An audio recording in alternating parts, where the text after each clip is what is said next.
for everyone here, welcome. I'm Gracie, your host for today's Tech Talk. And have you ever wondered how businesses turns messy, raw data into insights that actually drive smart decisions? That's exactly where data engineering comes in.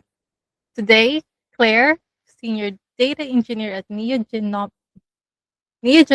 Laboratories, walk us through what data engineers really do and break down a simple real world examples of ETL processes, how data is collected, cleaned, and organized so teams can actually use it. She'll also share practical tips on how to stand out in data engineering interviews, even if you don't have a strong portfolio or GitHub projects. Also, let's not forget the imposter syndrome part. All right. Make sure you have your notepads and questions ready, which you can always drop it in the chat and we'll go through it even during the presentation. So let's dive in. And Claire, I'll let you take it away. Hello, everyone. Thank you so much for the wonderful introduction. I'm going to go ahead and share my screen. We'll jump into the presentation here shortly. Just want to let you know, I am going to try to keep an eye on the chat during the presentation.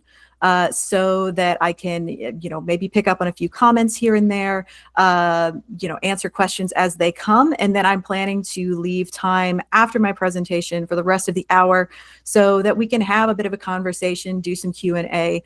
I'm happy to answer whatever questions you may have.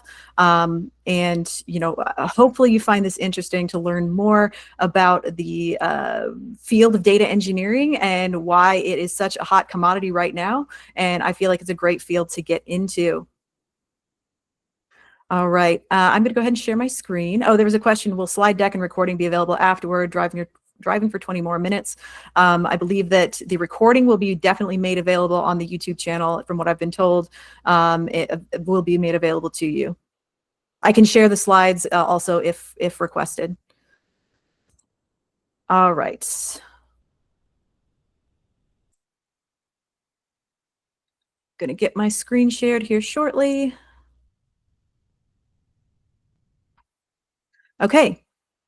Can you all see my screen? Yes, we can now. Perfect. Excellent.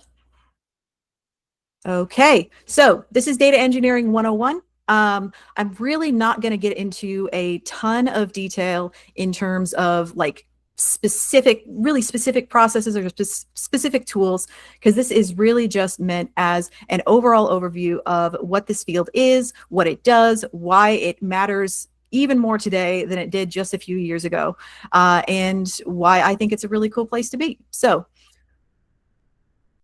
a little bit about me for starters. My name is Claire Bourdon. I am a senior data engineer with NeoGenomics Laboratories.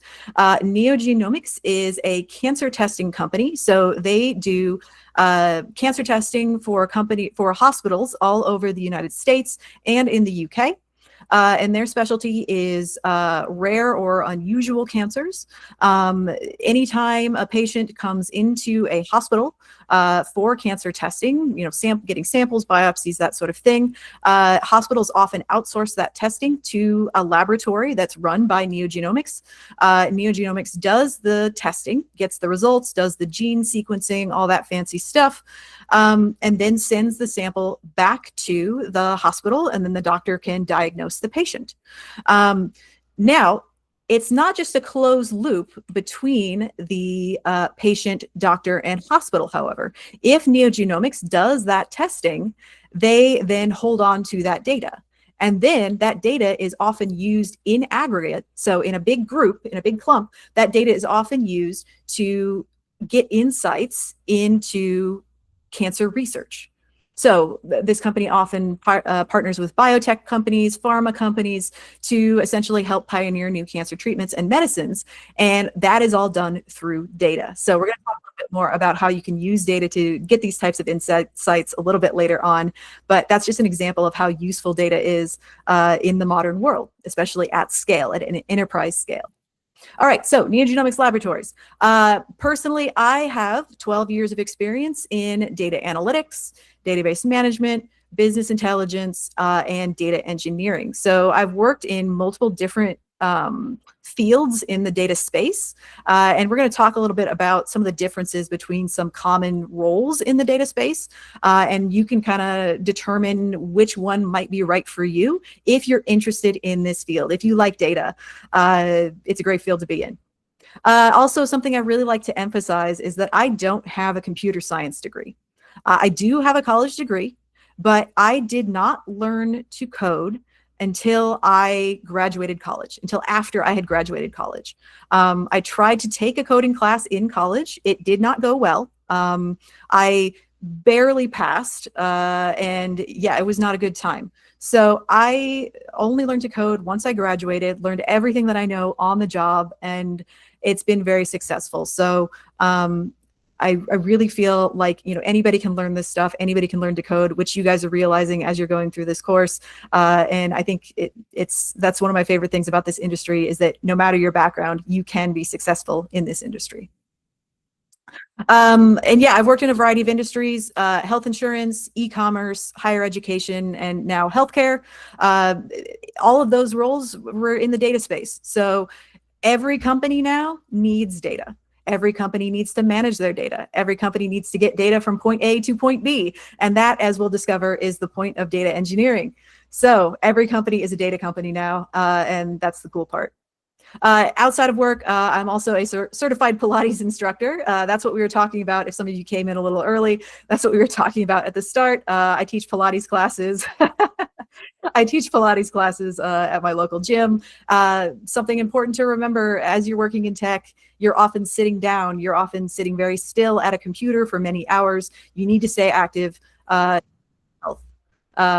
No, hey, it's totally fine. No worries about that at all.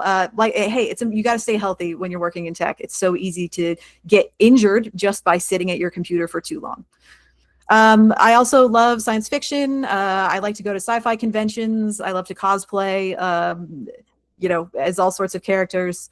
I'm going to Gen Con later this year. I don't know if anybody else has ever been to Gen Con in Indiana. Should be super fun. I also enjoy video games, playing with my dog, and watching tabletop RPG shows like Dimension 20 or Critical Role. So that's enough about me. Let's talk about data engineering. So first off, what is data engineering? I want to take a quick poll from chat. You can, you know, just type yes or no in chat. How many of you have heard of data engineering as a job before? Yeah, there's a thumbs up. Yeah, you can give a thumbs up. That's all good. Yeah, give a thumbs up if you've heard of it. Yeah. Okay, lots of you have heard of data engineering. That is awesome. I love it. Okay, so data engineering is, you know, you may have heard of it, but you probably don't know exactly what that means. So data engineering is the discipline of building and operating systems that reliably collect, store, transform, and deliver data so that it can be used for analytics, reporting, and machine learning. So essentially, data engineers were kind of like the plumbers of the data world. And I don't say that as a bad thing. You know how important plumbers are, right? If your toilet stops working, if your sink stops working, if a pipe bursts in your house, you need a plumber immediately. And you don't notice, you don't ever think about your pipes, right? You don't ever think about your pipes until one of them breaks or something goes wrong, or you want to install a new sink or something like that. And then it becomes vital that you have a plumber to help you put that infrastructure in place. And so that's what data engineers do. We create data pipelines to get data from point A to point B, and we make sure that those pipelines keep working, because you're going to notice if they break. And so we generally supply data for analytics, reporting, and machine learning. At the enterprise level, analytics are vital. Enterprise companies, any company now, really cannot live without good data and good analytics. They cannot be successful. They cannot be competitive without analytics. And so we are the ones that prepare those massive data sets, those complex data structures that are then used for analytics. Also, machine learning, huge buzzword right now. I'm sure you have all interacted with at least one AI model at some point. You know, whether it's a chatbot or Claude or ChatGPT or whatever, they seem like magic, but really they are just, these algorithms and models that are fed on terabytes of data. So someone has to compile all of that data together, right? Someone has to source all of that data, get it out of, hundreds and thousands of source locations, compile it together into useful data sets, and then, data scientists can use that to train machine learning models. And so data engineers are the ones that build the pipelines to get data from those sources into those AI training data sets.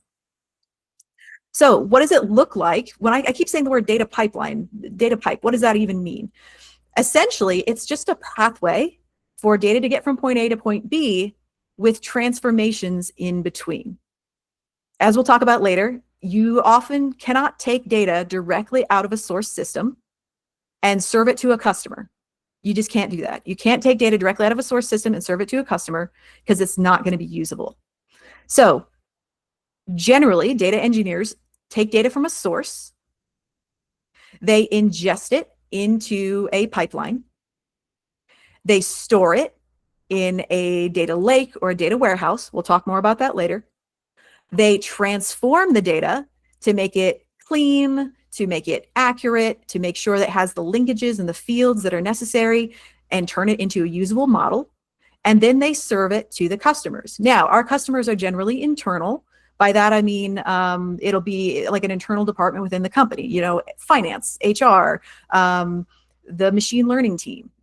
We're serving that data in a variety of ways. It could be through a BI reporting tool, could be through an API, could be through a back end of an AI model. So that's, in general, this is what we do as data engineers.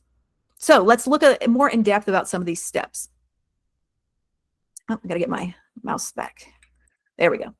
But before we do that, let's talk a little bit about just why this job exists. Most raw data is a hot mess. I mentioned this before, but most raw data is terrible. So, and that could be for a variety of reasons. So you guys are a lot of you guys are doing like web development and stuff. Is that right? Have you ever built like a web form and forgotten to put restrictions on the type of data that you could get in a field? Let's say you want a numeric value, but you forgot to restrict that field in the form, and so you've got people entering text, you've got people entering numbers, text, random garbage into your form, and all of a sudden you look at it and you're like, I can't use this. This isn't what I wanted. This isn't acting like a number. What do I do? Unfortunately, that's kind of how things behave in the real world. A lot of data is just going to be messy, duplicated, not human readable. Data coming in from a transactional system like a cash register or a card swipe at a security door, or even lab data coming in at my job currently from is going to be, just looking at it, it would be indecipherable. Just a bunch of numbers, a bunch of random symbols and letters that aren't going to make sense to anybody. And so data engineers need to come in, clean that data up, link it to tables that are going to help define what these fields are, make it so that customers can actually read it and use it. Also, data structures are going to change without warning. How many of you have, I think we were just talking about this, Google Meet updated itself, right? And so now the user interface looks completely different. How many times have you opened a software program and suddenly it installed an update and now everything is different and you don't know where anything is anymore? That happens all the time, right? And the same thing happens in the data space from source systems. Somebody will add a field, create a new table, and they don't tell anybody. And all of a sudden your data is coming in different and wrong. And so data engineers need to make those corrections. Also, different teams are going to define the exact same, are going to use the exact same word to describe something completely different. So for example, let's go back to kind of the cash register thing. If you have a cash register, that cash register for each transaction is probably going to assign an ID value to itself. It's going to say, hey, I'm cash register 24601, and here's a transaction that I made. Cool. Well, maybe there's also, a security camera that is also sending data into the same system. You know, you're in a store, you've got cash registers and security cameras. That security camera is also said, but no, I have an ID value too. I'm going to use the exact same name, but this ID is completely different. So you've got different teams defining the same metric differently. You have to figure out, what are you going to label those? How are you going to make them distinct? How are you going to make sure that data doesn't get muddled? There's also privacy and security constraints around a lot of data. So think about my field. NeoGenomics is a cancer testing company. We are dealing primarily with sensitive medical information from, you know, probably millions of patients at this point. That is their most sensitive medical information, their medical history, multiple sample information, their diagnosis information, their doctor, and all of that needs to be kept private and needs to be anonymized. And so you have to transform that data in such a way that it cannot be tied back to an individual person and violate their medical privacy. Also, and just in general, systems are going to fail. Stuff's going to break. Servers are going to go down. Source systems are going to fail. There's a potential for data loss. You know, stuff is always going to happen. You can't control for it. No matter how robust your systems are, you can't stop an Amazon Web Services outages, right? You can't stop a Cloudflare outage. And so you need to know how to recover from those, compensate, fix what's broken. So with that in mind, data engineers can help create a source of truth for key data sets and metrics. We create fast and repeatable data pipelines. And I'm curious, I think a lot of you guys are working in the field in some kind of, you know, full-time job or employed already. How many of you have seen somebody build something in a spreadsheet over and over, just by hand, just building an Excel spreadsheet over and over by hand? How many of you have seen that? The same thing over and over. Yeah? Seen some thumbs? Absolutely. Yeah. Lots of thumbs. Okay. Yeah. We've all seen that. Hey, I've done that myself. No shade. But one thing that data engineers specialize in is taking those types of tasks and turning them into just repeatable automated pipelines. So you've got a spreadsheet you're building every morning manually, pulling data together into a spreadsheet and delivering it to your boss manually every single morning. We can automate that. We can pull the data automatically from our sources. We can transform it. We can do any calculations that you were doing and then turn that into just an auto-generated report that emails itself to your boss every morning. So that's the type of thing that data engineers can do. Yeah, so with that, we also build trusted data sets, test, lineage, monitoring. We've all been that spreadsheet person. Absolutely. Hey, I started out in data analytics. That was my first job, was data analytics. And so I've built many a spreadsheet. I love Microsoft Excel. It's amazing. But there are ways a lot of these things can be done more efficiently. No judgment here. Yeah. So in essence, we're creating a platform that enables analysts, scientists, and apps to get the data and insights that they need. Yes, Jacob, and I see your question. We can absolutely get to that. That might be one that I address at the end of the presentation, but I'll see if I slip it in elsewhere, but I did see it. Okay. So let's talk about the differences between a few of the common professions that you'll see in job listings. And I know this can be super confusing. You'll see job postings generally for data analysts, data engineers, and data scientists. And you're like, which one should I go for? I'm interested in the data space, but which one, I don't know which one to apply to.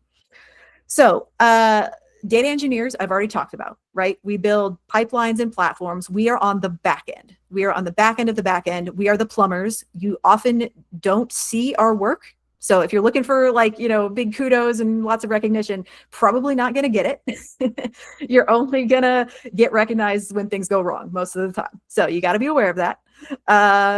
But we do pretty cool stuff, but you're not going to see it because it's all under the hood. Data analysts, in contrast, are more of consumers of data. So data analysts take data that data engineers create. So data engineers create the data set. They don't do any of the analytics. They just create the data set that the customer requests. So a data analyst will say, I need these fields from these tables. They're in the source system. We don't have them in our data warehouse. I need you to pull them in for me. I need you to do these calculations to set up the data. And then the analysts are going to do the actual analytics on them.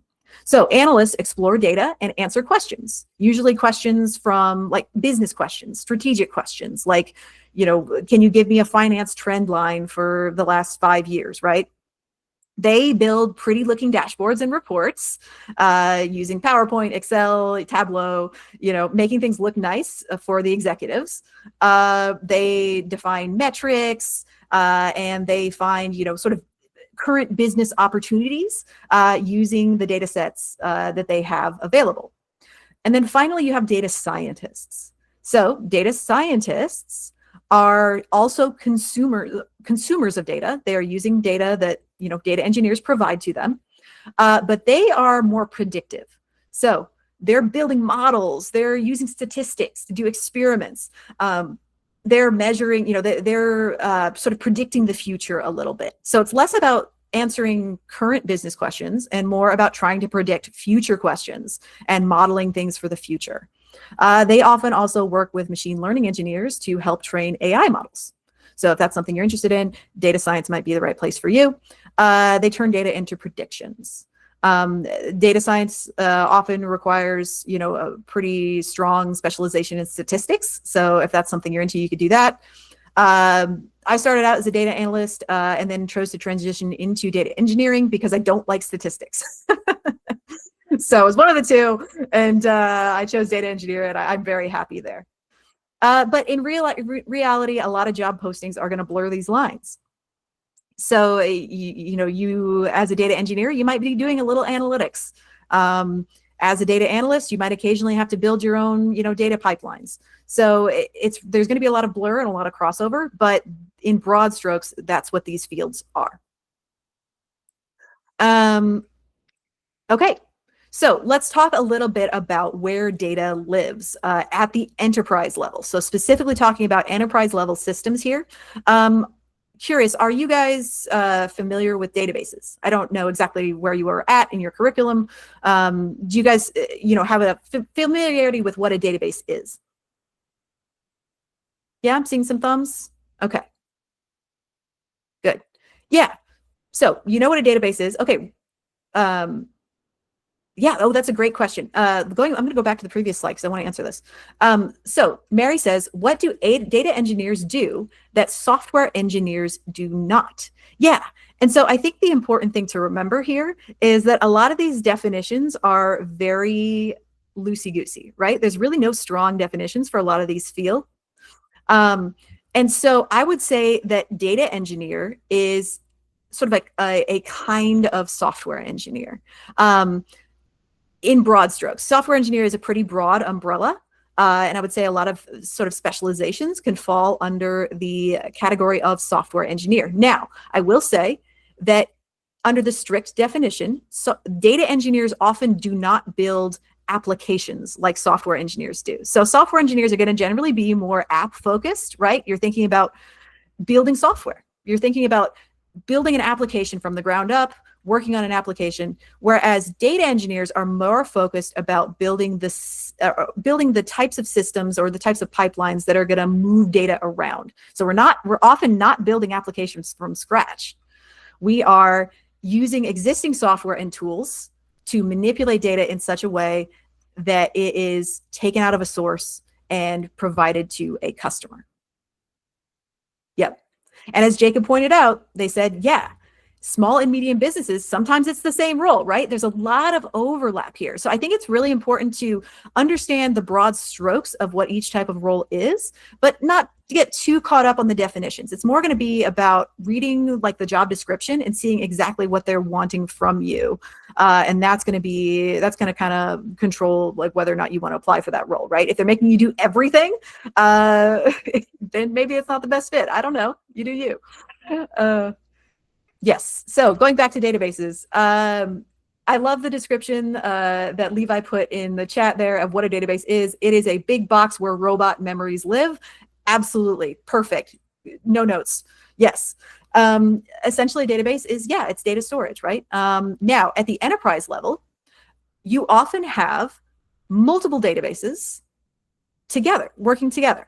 Data enterprise level data systems have a ton of data. We are talking thousands of tables, maybe tens of thousands of tables, um, millions, maybe hundreds of millions of rows of data, oftentimes being captured every day, all the time. So at the enterprise level, you often find that companies employ what's called a data warehouse. And so this is essentially like an aggregation, usually of multiple databases, bajillions of tables, all in the same location. And this is a place, kind of a one-stop shop, like a regular, like an actual physical warehouse, where people can go in, get the data that they need, do their analytics, train their machine learning models, all from one place. And a traditional data warehouse is built on SQL. SQL is structured query language. You might have heard of it. Um, and it is a relational structure. So tables linked together with logical connectors, primary keys, foreign keys. So a bunch of tables that have pre-established relationships between them. And so the data is concurrent, it's curated, and it allows for fast analytics because everything has good linkages. You might also see these use a data lake. Now, this is a little bit more loosey-goosey. Data lakes are often less organized storage, but they allow for a greater variety of types of things you can store, images, music, big globs of XML, just totally random stuff that kind of just all gets dumped in one location. It's great for raw data, can be really hard to do analytics. If you're trying to sift through a database of music files, like how do you analyze that? So a little bit less organized, but a little bit more flexible. And the last term that you might see being used is a lake house. This is a newer term because, of course, the thing that the tech industry likes to do is invent new buzzwords. So they've invented the word lake house for a combination of data warehouse and data lake. It has traits of both. It's a little bit more flexible than a traditional warehouse, but a little bit more structured than a data lake. So I wouldn't worry about it too much. That one's fairly new. The most common thing you're going to encounter in job postings is data warehouse. So as long as you can describe what that is, then yeah. So we've talked a lot about data pipelines, and I want to talk a little bit more about what that means when I say data pipeline. So what are the components of a data pipeline and how does it work? Again, in job postings for data engineers, the most common acronyms that you will see are ETL and ELT. That stands for extract, transform, load versus extract, load, transform. And it's really just a difference in the order of operations, but it does have some ramifications on what data is stored and how that data is manipulated. So ETL involves extracting data from a source, transforming it immediately upon extracting it. So by transforming it, I mean, doing calculations, generating new fields, joining to other tables, that type of thing. And then once we've transformed it, then we store the results in our data warehouse. The advantage of that is that that only the data you are writing to your data warehouse is going to be clean, it's going to be formatted, it's not going to have any of the garbage that we talked about before, duplicate records, missing fields, extra rows, that type of thing. It's going to be cleaner, it's going to be formatted, it's going to be structured already before you write it to your data warehouse. So with that in mind, it can make computations easier. It can cut down on storage volume, that type of thing. The other methodology is ELT, which is extract, load, transform. In this case, you extract the raw data, warts and all, ugly, nasty, garbage data. You extract that directly from the source. You immediately write it to your data warehouse. That's often called a raw table or a bronze table. And then once it's in there, you transform it, and then you serve it to the customer. Now, the advantage here is that you're capturing the raw data as is. So if anything goes wrong, You can see exactly what that raw data was. You can reprocess it if you need to. You can quickly find bugs and issues.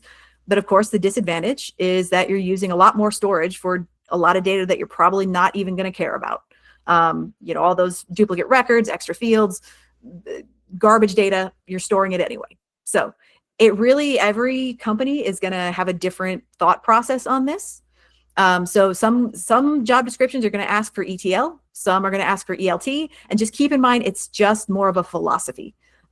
It's just the order of operations. So they aren't two completely different things. They are just a data pipeline. It's just whatever methodology they're using. And it's really just picking the approach that makes reliability and governance easiest for your context. And I see that Doug asked in the chat about refresh rate, and we're actually going to talk about that right now. So how do we get data out of a source? So there's a couple different ways we can do it. The two most common ways are batch and streaming. So batch processing is the most common because it's easier and safer to implement. Essentially, what that means is that we go to a source at some interval, right? It could be every few minutes, it could be once an hour, it could be once a day, once a week, or once a month. We go out to that source, we grab a chunk of data. It could be the entire data set, it could be only the data that has changed since the last time we ran it, right? If we ran it 1 hour ago, maybe we only pick up the data that has changed in the last hour. So we pick up that chunk of data, we send it all at once through our pipeline, the 100,000 rows or whatever, we send it all at once through our data pipeline, and we write it to our data warehouse. So this is really great for running reports and analytics, because oftentimes, if you are an analyst, one thing that you don't want is data that is going to be changing while you're trying to analyze it. That sucks. Let's say I'm trying to build a graph, trying to build a chart, and I think I've got it looking exactly the way I want it. I understand the metrics, I understand the percentages, I can explain it, and then all of a sudden, all those percentages change while I'm looking at it. That's not good. We don't want that. You often want to do comparisons over time, right? I want to do a day over day comparison of my financials for the week, right? So I want data in well-defined chunks pulled at scheduled times. So that's batch processing. It's cheaper and simpler to implement as well. And it's often safer, right? If something breaks in my pipeline, I know that I have until the next scheduled process to fix it without losing any data whatsoever. The other option is streaming, which processes events as they happen continuously. So going back to the cash register analogy, in that case, we would generally probably want to capture transactions as they happen, right? It would be probably pretty bad if I waited an hour before capturing transactions from every cash register in a Walmart, right? That would not be good.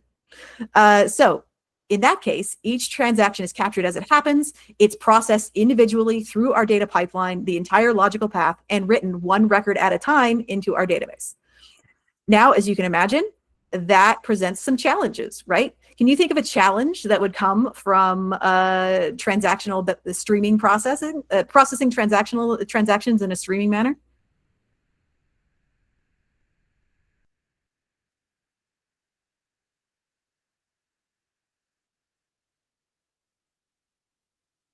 What do you think might be a challenge with transactional processing?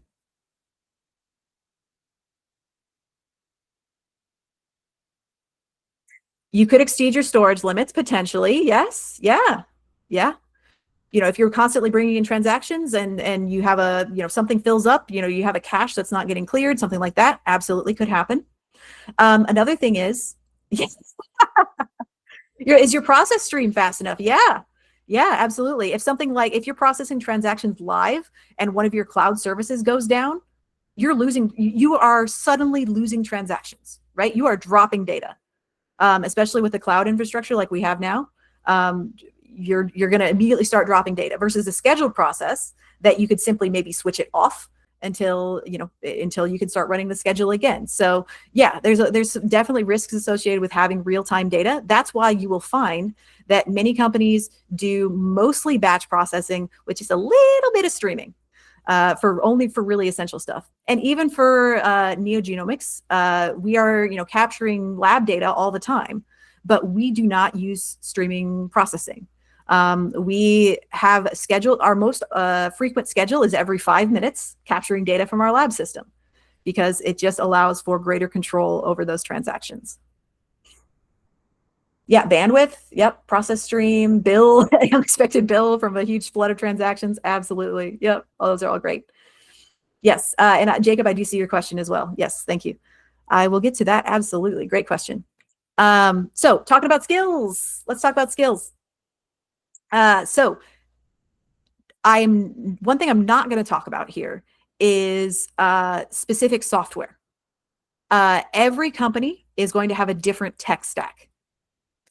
Every single company I've ever talked to has a completely different tech stack for their ETL data pipeline processes. Now, you're going to see some commonalities in the types of software that people use, but there's really going to be no one tech stack that's identical cross company. And even if they do have the same software, they're going to have different implementations. So I'm going to give you some general skills that you can use in the field and some general professional skills that would probably make you a good fit for the data engineering role. So number one technical is SQL. How many of you know SQL? Thumbs up if you do, thumbs down if you don't.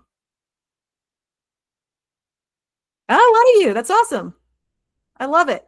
Couple don't. That's all right. Yeah, a lot of thumbs up. Awesome sauce. Cool.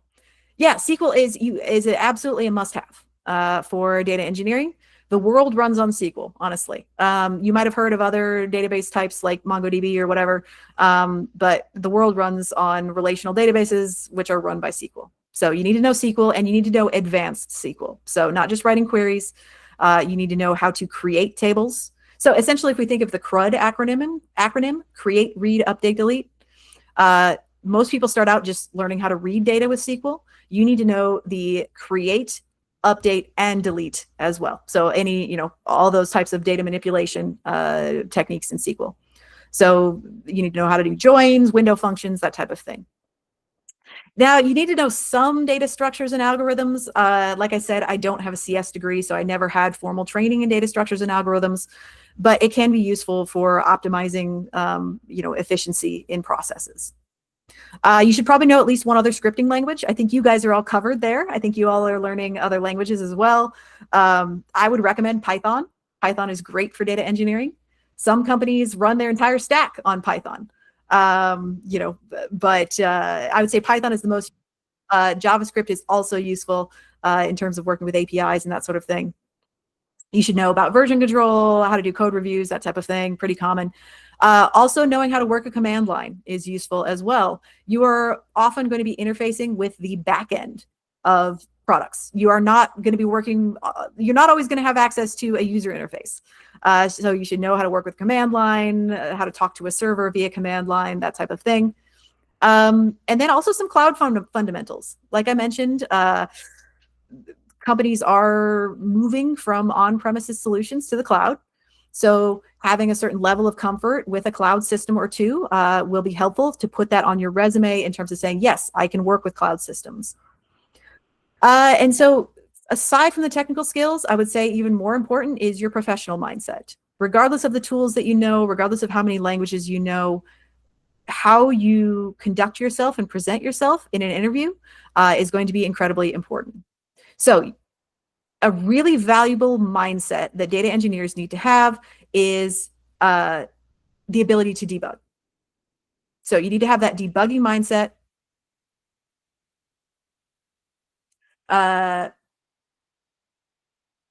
Chris, sorry, I don't quite understand your question there. A lot of those skills you're saying fast are not on that slide. Can you see the slide that I'm on currently? I think I am reading through the things I'm reading through are all on the slide here. On the right column, can you see that? Just making sure I'm displaying the right slide. I think I am. Yeah, okay, getting some thumbs up there. Yeah, so maybe your screen might have frozen or something like that. I'm reading through everything here that's on the slide, so you can always look at the recording a little bit later if you need to. All right, so professional skills, debugging mindset. You should be able to take a problem, approach it, and debug it. Figure out what's going on, maybe with limited information. So you should have some experience debugging and troubleshooting systems. You should be able to write clear documentation. A lot of the times you're going to be working with complex, long chains of pipelines. You're often going to be working with stakeholders to define, business products into data elements.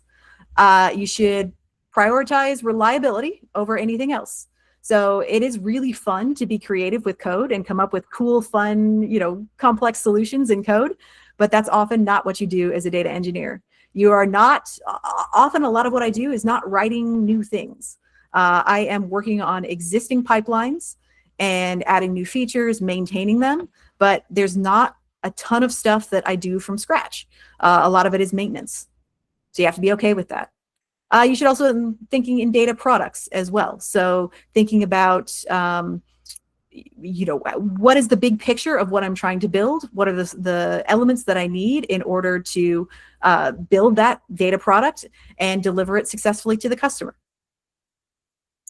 So as a starter path, I would, this is a little bit longer in terms of like how you would build out a data warehouse down at the bottom.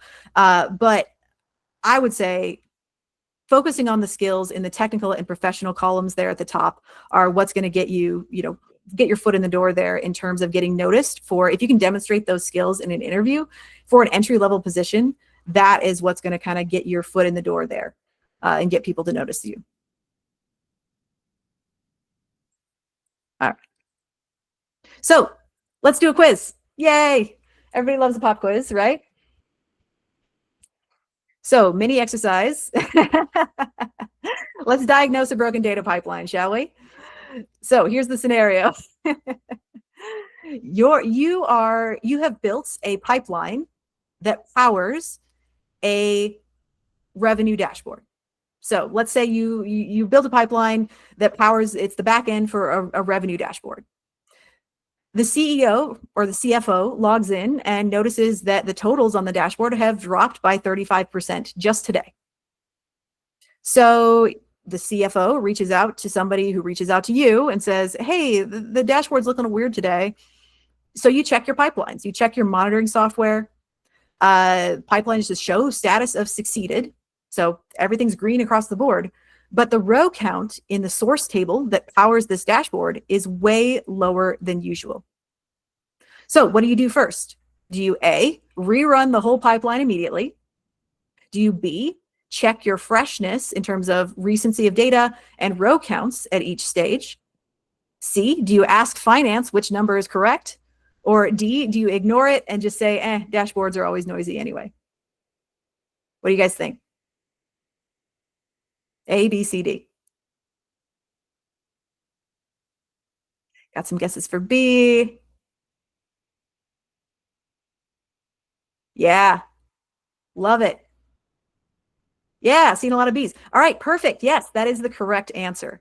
So before anything else, I'm going to check the integrity of my pipeline because yes, my pipeline shows that it succeeded, but maybe something happened that was out of my control. So maybe the source system where I'm getting this data from, maybe that went down for 6 hours last night or yesterday.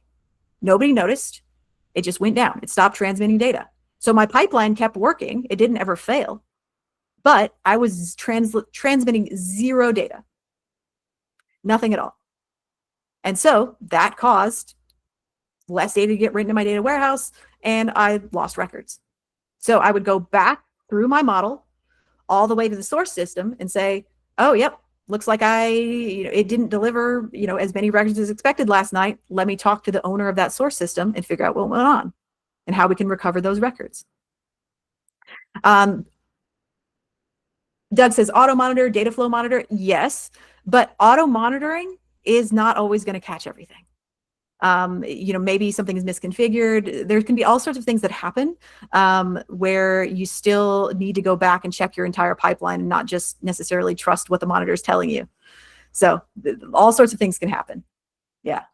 Jacob says depends on the company. Could be potentially C. Could be. Yep. You should. I would say potentially. I would say you do B always, and then also do C.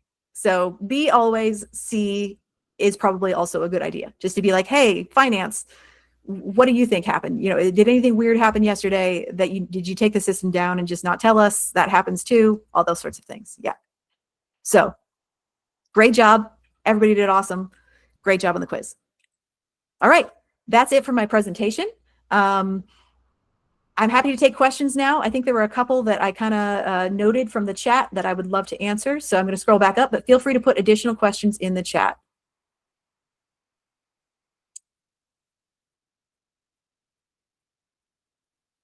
So there was I think the first question that I was saving from the chat was, ideally, data coming in would be monitored and caught when the model is changed. Would you be willing to walk through a what if that has these types of prod systems or checks are in place? I'm thinking of like inspiring upcoming engineers to implement this in the portfolio or freelance project and talking about it in an interview. Yeah. So yes, those types of checks are really common.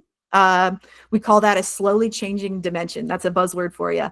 That's essentially where a model is taking in data regularly, and then it checks that data. It compares the data against what it already has in order to determine if there's been any changes. And if there is a change, then it writes that change to the database. So if you're interested in that, Jacob, I would recommend looking up Kimball modeling, Kimball, Kimball. And that's where we can handle those types of data changes, do specific checks. And so in terms of a portfolio, that's a nice segue, because for data engineering, in my entire data career, I have never had a portfolio. I've never needed a portfolio. In the data engineering space, no one has ever asked me for a portfolio.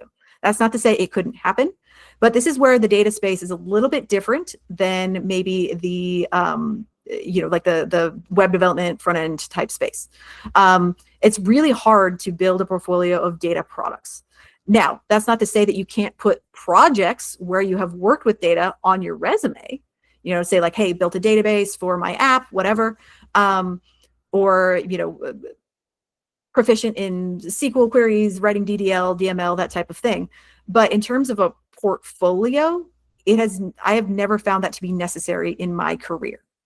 You can absolutely contribute to freelance projects, especially if they're data related, and list them if that's something you're interested in. Again, it's never factored in for me. What's been more important is that I can understand that I can sort of talk the talk in terms of the vocabulary, understand modeling concepts, demonstrate that I can write good SQL code, and also understanding that I can work well with others, troubleshoot well. It's more that sort of those functional skills.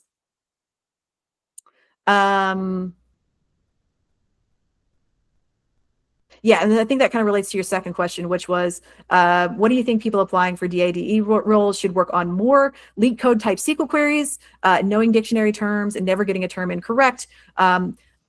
Yeah, so, or having a portfolio. So I already kind of talked about that, but I think that in my experience, having interviewed recently, I found that the most important things were being able to talk intelligently and use terms appropriate to the industry, right? So understanding the vocabulary and understanding the modeling concepts.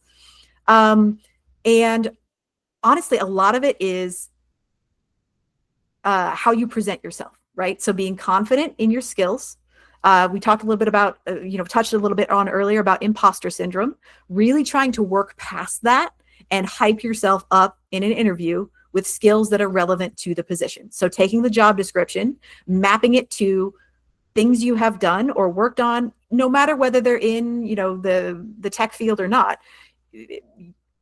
typing those up and tying those to what is currently in the job description and speaking confidently and competently about what the job is asking for. So, leak code and stuff is great. That's awesome. And it absolutely can help you practice your SQL skills. But if all you're focusing on is leak code and, studying data structures and algorithms, and then you go into an interview and you can't speak about any of those things in a way that makes the interviewer think you're going to be a good cultural fit for them, they're not going to hire you. So, yeah, it's a bit of a balance where you have to focus on the behavioral aspects of an interview as well as the technical aspects. And I would argue that behavioral interviewing is potentially more important than technical skills. Making somebody say, yes, this person might not know everything that's in the job description, but I like them and I think they would work well with my team. And so I want to take the time to train them because I think they can learn. I want to teach them and I think they can learn. Yeah, and oh, that's a great question, Chris. I love that question. Chris says, sorry if I missed another one in here. I'm just scrolling back up. Yeah, okay, cool. I think I got it. All right. Chris says, I'm hearing more and more that the number of opportunities for data roles, analysts, scientists, etc., have really dried up and are extremely competitive. Do you agree, or is this true of data engineering? Yes. So there's the distinction. Remember, the distinction between data engineering versus analysts and scientists is that data analysts and scientists are consumers of data, right? They often are not sourcing and creating that data. They are consuming it to do analytics and predictions. So, yes, it is true that AI models are encroaching into the space of analytics and data science because there's predictive models that can do that sort of thing now. But one thing they can't do is build data pipelines and source data and understand business requirements for data sets. That's just not something they can do. You need humans to do that. And especially for those AI models, you need humans to build those data pipelines that train those AI models that are replacing data scientists. So I think there's a very important distinction there. And that's why I feel like this field of data engineering has only gotten hotter just over the past few years, because data engineers are creators of data, not consumers. And what the world needs now more than ever is more data. More curated data, more clean, usable data. And that's what data engineers do. Oops, sorry, hang on. I accidentally minimized my thing. There we go. Let me get it back. There we go. Okay, now I lost the chat. 2 seconds. There we go. Okay. I think I need to share again. Sorry, guys. You hit one button. Okay, there we go. Let's see. That asks, what is the best way to pivot into this field as a tech background person, and how long would that take? Yeah. As I mentioned before, if you can hone the technical skills that I mentioned, and also start understanding some of the vocabulary that I kind of went through in my presentation. So you should be very good at SQL. That's going to help you a lot. Probably also know some Python. And then also be able to talk competently about database structure, database models, understanding the basic concepts of data flow. So ETL, ELT, the differences between those two. And yeah, just kind of getting familiar with the space and the vocabulary, I think is going to be a good fit. Now, how long will that take? I don't know. That's going to be unique to you. That's going to be unique to your journey. It depends on your background. It depends on your experience level. It depends on your connections, honestly. A lot of this is also, I'm sure you've heard it before. A lot of job hunting comes down to networking and a measure of luck. So I can't tell you how long it would take, but having experience in the tech field is going to help to some degree.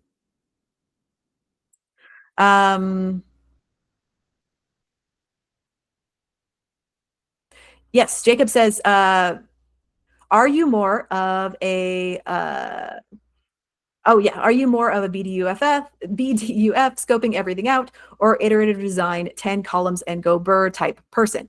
Yeah, so a lot of that comes down to business practice. So businesses are going to have a way of approaching projects.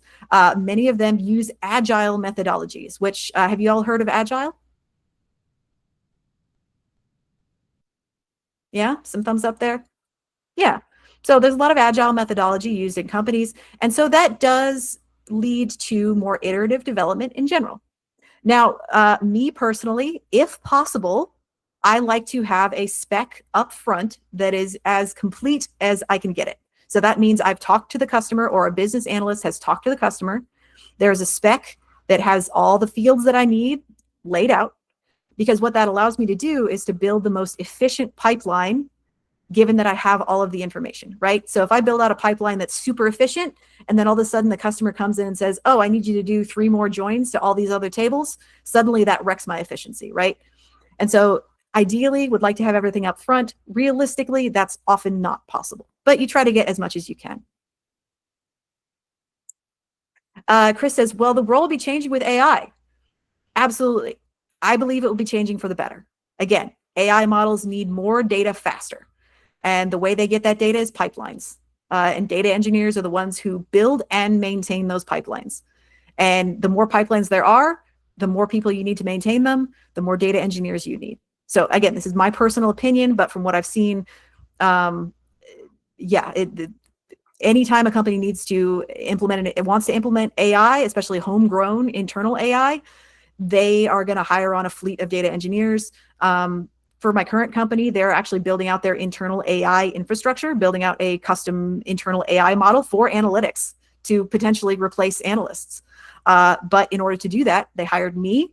They're also hiring like a couple more data engineers, data scientists, just to make this model function. Of course, Darren, it was great to have you. Thank you. You heard that about data engineering in another networking group? Yep. Yep. If you were to balance 1 to 2 sources to give the people for them to prep for data engineer interviews, what would it be? Books, podcasts, Udemy classes? Yeah, I would recommend reading up on data modeling concepts. So I mentioned Kimball model. That's probably the most common. There's free resources for like the Kimball modeling website can walk you through the basics. Being able to talk competently about database modeling, I think would be, whether it's Kimball modeling, if you were trying to learn SQL, I would recommend SQL Bolt. It's a sort of a start to finish comprehensive SQL program that I've heard is pretty good from folks. Yep.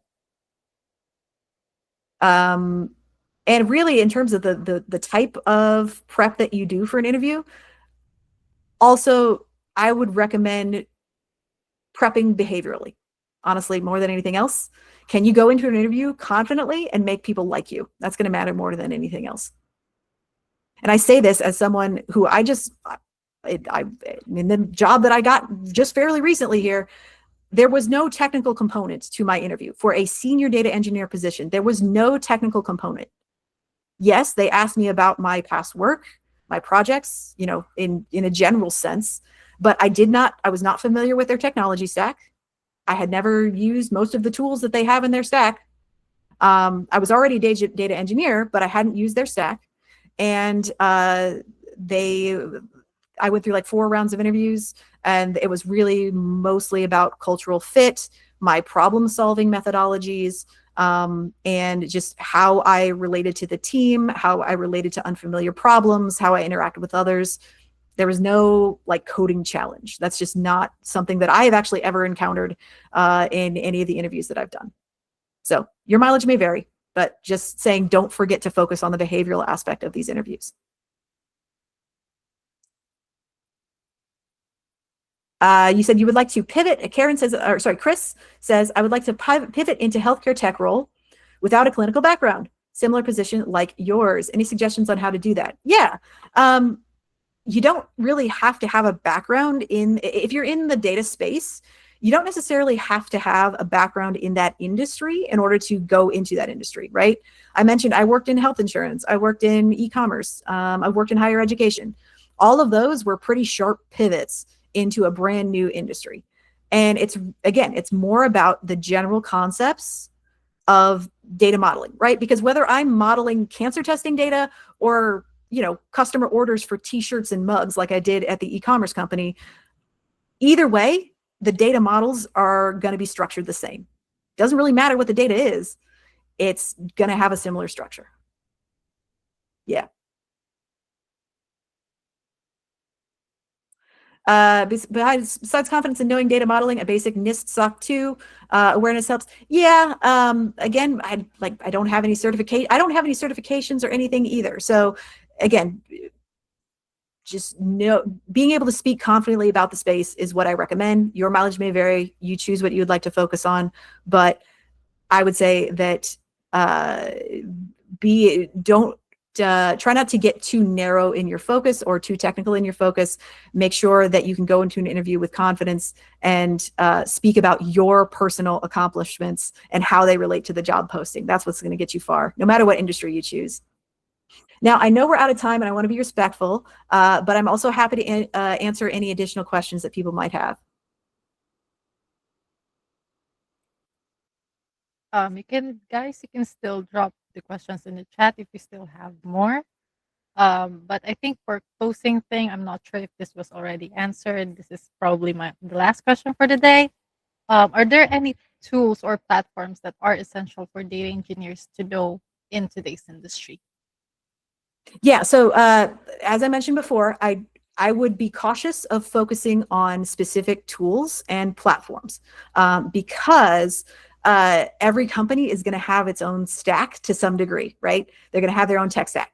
And so, yes, there are some common tools throughout the industry, but in my previous role, I was working with a particular stack. I was working with an Oracle backend. I was working with Informatica as our ETL tool, and I was working with Cognos as our business intelligence reporting tool, right?